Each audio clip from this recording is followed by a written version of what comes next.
안녕하세요. 마음의 정리도 할 겸 천천히 적어 보겠습니다. 여동생이라 해도 피 한 방울 안 섞인 남이지만 이야기는 지금으로부터 5년 전부터 시작됩니다. 당시 저는 24살이었고 여동생은 18살이었습니다. 저는 회사에 취업 후 자취하기 시작했을 때 요리는 당연히 할 줄 모르고 밥하는 것도 귀찮아서 매일 퇴근하면 집 근처 술집에 식사 겸 한잔하러 갔었는데 그때 그 술집에서 아르바이트 하던 게 제 동생입니다. 그래도 이때는 동생 관계가 아니었습니다. 이 술집에서의 만남은 제 인생을 크게 바꾸는 만남이었습니다. 주 4일은 밥 먹으러 다니니까 점장님도 기억할 수 있었고 저도 반대로 대충 어떤 아르바이트생이 있는지도 기억하고 있었습니다. 특히 여동생은 주 6일에 아르바이트를 했기 때문에 인상적이었습니다. 그래서 평소처럼 자리를 잡고 한잔 마시면서 밥을 먹고 있었는데 그날이 토요일인데다 평소보다 더 붐볐습니다. 20여 개 있는 테이블도 제 옆자리만 비어있을 정도였습니다. 사람이 너무 많아서 혼자 테이블 차지하고 있는 게 눈치가 보여 후딱 마저 먹고 나가려고 생각하고 있었는데 느닷없이 누군가 말을 걸었습니다. 저기 죄송한데 옆에 좀 앉아도 될까요? 그때는 제 동생도 아니었고 어쨌든 피가 안 섞여서 동생은 절대 아니니까 편의상 수지라고 적을게요. 저에게 말을 건 사람은 수지였고 아무래도 아르바이트가 끝난 시간이었던 것 같습니다. 아르바이트 끝나고 식사를 하기 위한 자리가 제 옆밖에 안 비어 있었던 거죠.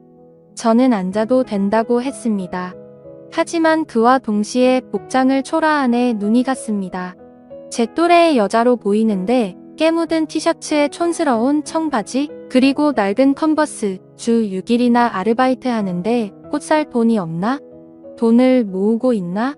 라는 의문이 들어도 머릿속의 생각으로만 끝났지 물어볼 수는 없었습니다. 그날은 결국 대화다운 대화도 나누지 못했지만 왠지 호기심이 생겼습니다. 수지가 자리에서 일어난 후 가게 점장님께 수지에 대해서 무심코 물어봤습니다. 수지 씨는 뭔가 학비라도 모으고 있어요? 훌륭하네요. 나이도 젊은데 왜 그렇게 생각해? 아니 올 때마다 항상 아르바이트를 하고 있고 옷도 잘 안 사 입는 것 같아서요. 아니 쟤는 집안 사정이 많이 복잡해. 사정이 많이 딱해. 그래서 안타까워서 아직 고등학생이지만 아르바이트 쓰는 거야. 아 그래요? 고등학생인데 참 대단하네요. 반했어? 반하진 않았지만 왠지 모르게 흥미를 갖게 되었습니다. 그래서 기분 나쁘지 않은 수준으로 가게에서 말을 걸거나 자연스럽게 들리는 이야기들을 듣기를 3개월 정도 계속하던 어느 날 우연히 제가 가게 뒷문을 나온 타이밍에 수지가 가게 뒤에서 고함을 지르는 목소리를 들었습니다. 근처로 가보니 통화 중이었고 들으려고 했던 건 아닌데 고함을 지르는 모습에 무슨 일인지 궁금하여 근처에서 통화하는 것을 엿들었습니다. 들려온 내용은 자세하게 못 알아들었는데 뭔가 돈 때문에 혹신각신하는 것 같았습니다. 어제 30만 원 줬는데 왜 이런 대화였습니다. 대충 통화가 끝났을 무렵 이번에는 서럽게 우는 소리가 들려왔습니다. 자주 봐서 친하다고 착각한 저는 그 순간 무슨 일인지 몰라도 도와주지 않으면 안 된다는 생각에 용기를 내서 말을 걸었습니다. 밤늦은 시간에 가게 뒤에서 울고 있는 여자에게 양복 입은 직장인이 말을 건네는 건 이상한 모습으로 보이겠지만 그런 건 개의치 않았습니다. 무슨 일 있어요? 수지는 눈물을 너무 많이 흘렸는지 눈을 동그랗게 뜨고 있었습니다. 왜요? 누가 돈 빌려달래요? 아니에요. 남에게 말할 건 아닌 것 같아요. 괜찮아요. 에이 괜찮아요. 남이지만 말해도 돼요. 저한테 말하고 나면 기분이 좀 풀릴 수도 있어요. 수지는 고개를 숙이면서 띄엄띄엄 자신에 대해서 이야기하기 시작했습니다. 아버지는 없으시고 어머니뿐인데 집에 정말 돈이 없는데 어머니는 전혀 일하지 않으시고 수지가 번 돈으로 생활을 하고 계신다는 겁니다. 나라에서 나오는 돈이 있으면 그 돈으로는 사치를 하시고 생활비는 전부 수지가 드리는데도 불구하고 어머니는 돈이 떨어지면 수지한테 전화해서 막말을 하셨다고 합니다. 그래서 정말 못 사는 동네에서 겨우겨우 살고 있는데 최근엔 전기세랑 가스세도 못 내고 있어서 힘들어서 울었다고 하더라고요. 얘기를 들으면서 저도 모르게 눈물이 났습니다. 저는 얘기를 다 듣고 제 지갑에 있는 돈을 모두 꺼내 수지한테 줬습니다. 수지는 절대 못 받는다고 했는데 저는 그냥 막무가내로 줬습니다. 언제든지 괜찮으니까 갚을 수 있을 때 돌려달라고 했습니다. 그래도 수지는 계속해서 거절을 했습니다. 괜찮으니까 받아요. 나중에 못 갚더라도 상관없으니까 받아도 돼요. 돈 안 갚는다고 겁주는 그런 사람 아닙니다. 이 말을 듣고 되게 고마워하며 제가 준 돈을 받았습니다. 그 후 수지를 집에 데려다주고 연락처를 교환했습니다. 수진의 집은 정말 비바람만 겨우 막을 수 있을 것 같은 아주 오래된 주택이었습니다. 그걸 보고 저는 울컥하는 기분이 들었습니다. 돈은 2주 뒤에 돌려줬습니다. 저는 무슨 일이 있을 때마다 수지를 신경 썼습니다. 아르바이트만 하니까 공부가 소홀해진 건 아닌지 그런 생각이 들어서 가르쳐주거나 집에 안 쓰는 물건 같은 것도 주고 했습니다. 고등학생과 사귀는 사이거나 그런 건 절대 아니었고 친구처럼 꽤 친해져서 제 집에도 자주 들락날락했습니다. 알게 된 지 1년 정도 지난 시점에는 살이 빠져서 안색도 별로 안 좋아 보였던 애가 누가 봐도 건강하게 보일 정도로 살도 붙었습니다. 예전에 저를 만나기 전에는 아침 점심 거르고 하루에 한 끼 먹는 게 전부였다고 했습니다. 상상만 해도 또 눈물이 나네요. 그래서 저는 제 집에 놀러 올 때면 먹고 싶은 거 항상 사주고 아르바이트 끝나면 배가 찢어지게 먹을 수 있도록 해줬습니다. 그러다 수지가 고등학교 졸업이 얼마 안 남을 무렵에 한밤중에 저에게 전화를 했습니다. 상당히 동요하는 목소리였고 숨을 제대로 못 쉬는 것 같았습니다. 통화로는 대화가 어려웠고 결국 저는 수지의 집으로 향했습니다. 집에 도착하니 수지가 나왔는데 눈물 범벅인 얼굴과 토사물이 얼굴과 옷 여기저기에 묻어 있었습니다. 천천히 진정시키고 무슨 일이냐고 물으니 어머니께서 갑작스레 심장마비로 술집 화장실에서 쓰러졌다는 겁니다.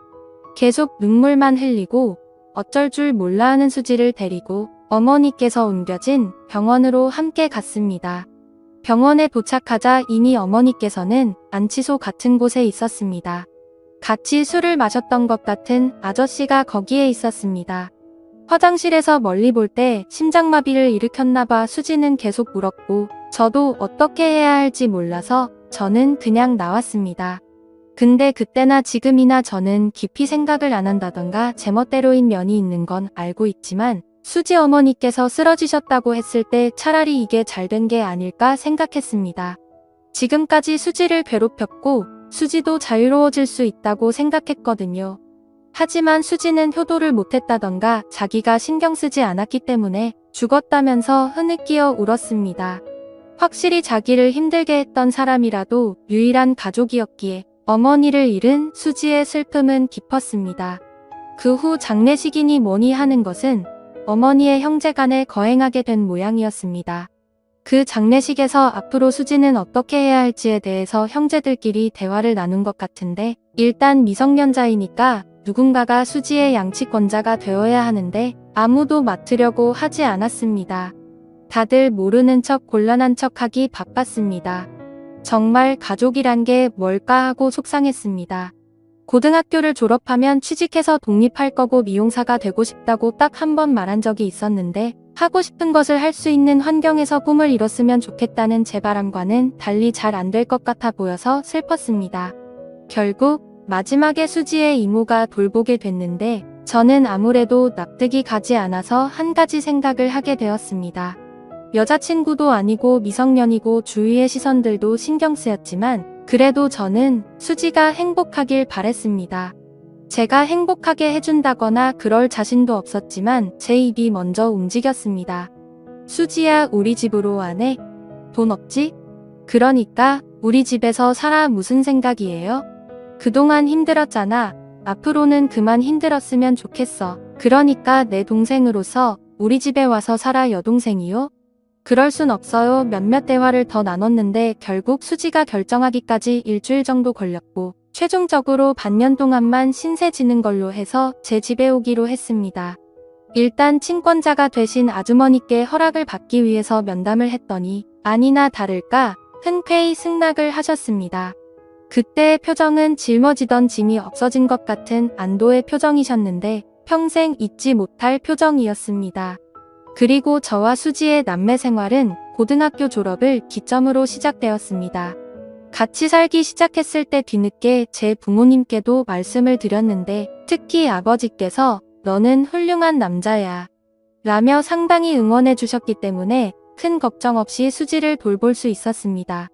졸업 후 바로 취업하려던 수지는 제가 극구 반대를 해서 1년 재수 후에 미용 전문학교에 입학을 했습니다. 재수하는 1년 동안은 틈틈이 아르바이트도 하면서 집안일도 했습니다. 집안일도 처음에는 형편없었는데 점점 더 능숙해졌고 아르바이트에서 번 돈으로 매달 생활비도 보탠다고 하는 걸 말리다 보니까 반년만 신세진다던 약속이 어느새 학교도 졸업하고 취업도 했습니다. 처음에는 촌스럽게 차를 입었었는데 정말 예쁜 여자가 돼서 학교 졸업식에서 신세진 사람에게 메시지를 전하는 자리에서 다들 부모님이나 선생님을 얘기했는데 수지만 혼자서 탱탱씨 고맙습니다 하면서 메시지를 읽는데 눈물이 핑 돌더라고요. 처음에는 다음 달에 꼭 저에게 신세진 거 갖고 나가서 살 거라는 게 말버릇이었는데 언제부턴가 조금만 더 지내도 될까요? 라는 게 말버릇이 되어 있었습니다. 그런 애매한 관계를 결국 계속해서 지금에 이르렀는데 최근에 수지가 우리의 관계를 확실히 하고 싶다는 말을 했습니다. 저는 20대를 거의 수지에게 바쳤고 여자로서 의식하지 않았다고까지는 말할 수 없지만 우연히 손이라도 스치면 수지는 겁을 먹는 듯 했었고 처음 2년 동안은 돌아가신 어머니한테 원망받는다고 밤이면 밤마다 울고불고 최근 1년 동안은 화가 치미는 일도 많았습니다. 그래도 언제부터 좋아했는지는 모르겠지만 행복하길 바라는 여자를 평생 행복하게 해주기 위해 프로포즈를 위한 반지를 샀습니다. 그리고 오늘 처음으로 만났던 술집에서 프로포즈를 했습니다. 상대도 어렴풋이 눈치는 채고 했었겠지만 실제로 프로포즈를 하니 펑펑 울면서 숨쉬기도 힘들어해서 대답이 좀처럼 돌아오지 않아 매우 초조했습니다. 나와 함께 끝까지 있어줄래? 지금까지 5년 동안 같이 있었는데 앞으로 10년, 20년 나와 함께 있어줄래? 닭똥 같은 눈물을 펑펑 쏟아내기 시작하는데 아르바이트생들 총출동해서 축하해주려던 점장도 너무 소란스럽고 대답이 돌아오지 않아 초조함이 극에 다다를 때 진정이 된 수지가 그동안 너무 불안했다고 얘기를 하기 시작했습니다. 지금까지 너무 무서웠어요. 언젠가 헤어져야 하는데 계속 생각은 하는데도 신세는 계속 지고 있으니까 눈치 없이 민폐를 끼치는 건가 싶고 또 저 때문에 청춘을 망치신 것 같았어요. 그러니까 제가 아무리 좋아해도 좋아한다고 말하면 안 된다고 생각을 했어요. 엄마는 힘들게만 살다가 돌아가셨는데 나만 이렇게 행복하게 살면 못된 거라고 생각을 했어요. 눈물 범벅된 얼굴로 흐느끼며 여자로 안 보는 것 같아 괴로웠다는 등의 얘기 끝에 프로포즈를 받아줬습니다. 집으로 돌아오는 길에도 울었는데 집에 도착해서는 너무 늦게 프로포즈했다며 저에게 화도 냈습니다. 돌이켜보면 정말 그날 수지에게 말 걸어서 다행이라고 진심으로 생각합니다.